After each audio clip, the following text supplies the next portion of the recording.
SIF से इजलास में आर्मी चीफ से 2 बार बात हुई, लेकिन जो बात करनी थी इसका माहौल नहीं था। वज़ीर आला खैबर पख्तूनख्वा अली अमीन गंडापुर की इस्लामाबाद में मीडिया से बातचीत, कहा बानी PTI हमारी अव्वलीन तरजीह है।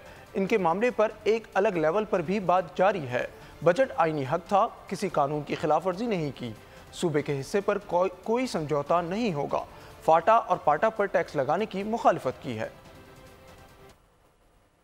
आइन में बजट पेश करने में जब मना नहीं किया गया, हमने अपना जो बजट दिया है उसका कोई से ताल्लुक नहीं है, हमने कोई गलत काम किया। ये हमारा आईनी हक था, आईनी हक के मुताबिक हमारी तैयारी मुकम्मल थी, हमने कर लिया है उसको। यहाँ पे अपने नुमाइंदगी करने ही आए थे, उसमें कुछ चीज़ें थी ऐसी कि जो एक प्लान में थी फेडरल गवर्नमेंट के कि वो हमारे फाटा और पाटा के ऊपर टैक्स लगाएंगे। तो उस पर मैंने उन्हें बताया कि ये मुमकिन नहीं है हमारे लिए। अवाम को जब तक हमने कहा हम ऑन बोर्ड नहीं करेंगे, स्टेक होल्डर्स को नहीं बिठाएंगे, तब तक ऐसा कोई टैक्स जो है वो हमें कबूल नहीं है।